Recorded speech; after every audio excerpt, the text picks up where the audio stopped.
وأضاء للدنيا طريقا مشرقا وهدى من الرحمن يهدينا به للصالحات وللمكارم والتقى. السلام علیکم ورحمۃ اللہ وبرکاتہ. بسم اللہ الرحمن الرحیم. الحمد للہ رب العالمین والصلاة والسلام علی خیر المرسلین. اما بعد، رب اشرح لی صدری ویسر لی امری واحلل عقدۃ من لسانی یفقہوا قولی. شروع کرتی ہوں اللہ کے نام سے جو بڑا مہربان نہایت رحم کرنے والا ہے. بإذن اللہ آج کے درس نمبر 165 میں سورة الحاقہ آیت نمبر 44 سے آیت نمبر 47 تک کی شرح اور ترجمہ سماعت فرمائیں گے. تو شروع کرتے ہیں.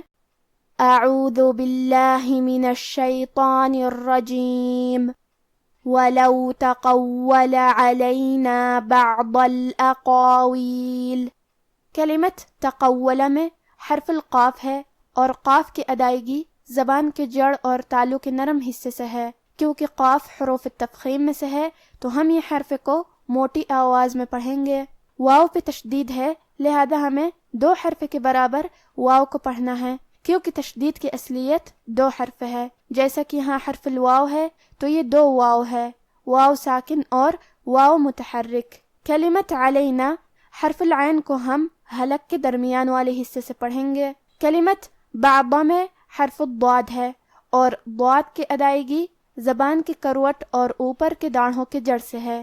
ضاد حروف تفخیم میں سے ہے تو ہم یہ حرف کو بھاری آواز میں اور منہ پھلا کے پڑھیں گے اور کیونکہ اس پہ زبر ہے تو ہمیں زبر کو ظاہر کرنا ہے. کلمت الاقاویل میں حرف القاف ہے اور اس کے بعد مد الف ہے. مد الف اپنے پیچھے والے حرف کا حکم لیتا ہے تفخیم میں اور ترقیق میں، تو کیونکہ اس کے پہلے حرف القاف کا حکم ہے تفخیم تو ہم یہ دونوں حرف کو موٹی آواز میں پڑھیں گے. الاقاویل. آخری میں حرف اللام پہ رکیں گے تو اس پہ جزم سے رکیں گے لہذا ہمیں لام کو ظاہر کرنا ہے.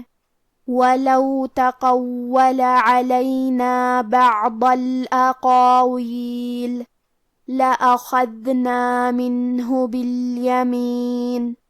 کلمت لَأَخَذْنَا حرف الخاء کی ادائیگی حلق کے اوپر والے حصے سے ہے. خاء حروف تفخیم میں سے ہے تو ہم یہ حرف کو موٹی آواز میں پڑھیں گے. پھر یہاں حرف الدال ہے، ہمیں دال کو زبان کے سر اور اوپر والے دانتوں کے اندرونی کناروں سے ادا کرنا ہے اور کیونکہ اس پہ جزم ہے تو ہم حرف الدال کو ظاہر کریں گے. لَأَخَذْنَا مِنْهُ بِالْيَمِينِ ثُمَّ لَقَطَعْنَا مِنْهُ الْوَتِينَ. کلمت ثم میں حرف الثاء کی ادائیگی زبان کے سر اور اوپر والے دانتوں کے اندرونی کناروں سے ہے. پھر یہاں میم پہ تشدید ہے تو ہمیں 2 حرف کے برابر میم کو پڑھنا ہے. کلمت لَقَطَعْنَا لام پہ اور قاف اور طو پہ تینوں پہ زبر ہے تو ہم یہ تینوں زبر کو برابر سے ادا کریں گے. لَقَطَعْنَا. حرف القاف اور حرف الطو کو دونوں کو بھاری آواز میں پڑھیں گے کیونکہ یہ دونوں حروف تفخیم میں سے ہے. کیونکہ عین پہ جزم ہے تو ہمیں عین کو ظاہر کرنا ہے. ثُمَّ لَقَطَعْنَا مِنْهُ الْوَتِينَ فَمَا مِنْكُمْ مِنْ أَحَدٍ عَنْهُ حَاجِزِينَ. کلمت منکم یہاں نون ساکن ہے پھر حرف الکاف ہے. کاف حروف الاخفاء میں سے ہے اور اخفاء کا معنی ہے چھپا دینا تو ہم نون ساکن کو چھپاتے ہوئے لیکن غنہ کے ساتھ یہ حکم کو ادا کریں گے. منکم. آخری میں میم ساکن ہے پھر حرف المیم ہے. کلمت من میم حروف الادغام میں سے ہے اور ادغام کا معنی ہے حرف کو حرف میں داخل کرنا تو ہم پہلے میم کو دوسرے میم میں ملا کے ایک ہی میم لیکن غنہ اور تشدید کے ساتھ پڑھیں گے.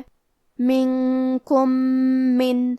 کلمت احدن الف پہ اور ہا پہ دونوں پہ زبر ہے تو ہمیں یہ دونوں زبر کو برابر سے ادا کرنا ہے اور ہا کی ادائیگی حلق کے درمیان والے حصے سے ہے. آخری میں حرف الدال کے نیچے تنوین زیر ہے. پھر حرف العین ہے. کلمت عنہ عین حروف الاظہار میں سے ہے اور اظہار کا معنی ہے ظاہر کرنا اور کیونکہ تنوین کی اصلیت نون ساکن ہے تو ہم یہ تنوین کو ظاہر کریں گے اور اسے نون ساکن پڑھیں گے اور بغیر غنہ سے یہ حکم کو ادا کریں گے. احد عنہ. کلمت حاجزین حرف الحاء کو ہمیں حلق کے درمیان والے حصے سے پڑھنا ہے. آخری میں یہ کلمہ پہ رکیں گے تو نون پہ جزم سے رکیں گے، لہذا ہمیں نون کو ظاہر کرنا ہے. فما منکم من احد عنہ حاجزین. اب آپ ان آیتوں کی تلاوت تجوید کے ساتھ سماعت فرمائیں.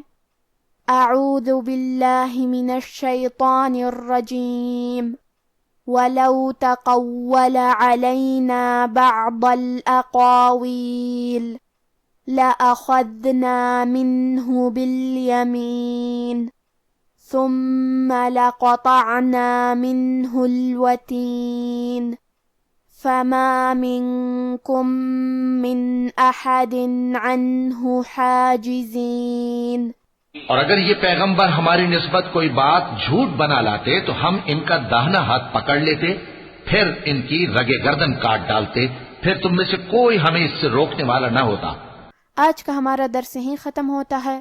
سبحانک اللہم و بحمدک، اشہد ان لا الہ الا انت، استغفرک و اتوب الیک. والسلام علیکم ورحمۃ اللہ وبرکاتہ.